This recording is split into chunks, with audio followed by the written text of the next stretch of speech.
Your Y presents a little bit of a problem because of course it hangs down. So what we're going to do is we're only going to put water on that top half. And we're going to kind of, we're going to have to improvise because it's really going to be kind of a tight squeeze. So I'm going to kind of move my H a little bit like that. And if it looks like it's not going to fit, you need to start scooching them over while you still can get them moved before they get too stuck down. There we go.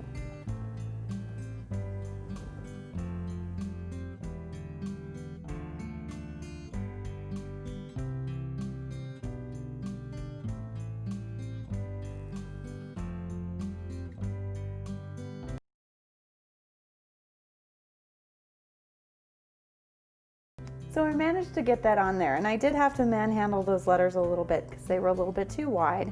Some of them had to be cut down, some of it just had to be smushed around. So, you know, when you're doing this, maybe use a smaller word, maybe use a smaller, you know, letters, or like I said, if you're really determined, I'm sure you can get it shoved in there just like I did. So let's go ahead and put the finishing touches on here. We're going to put our to and from and our border, and then we're pretty much ready to start putting our cookies on.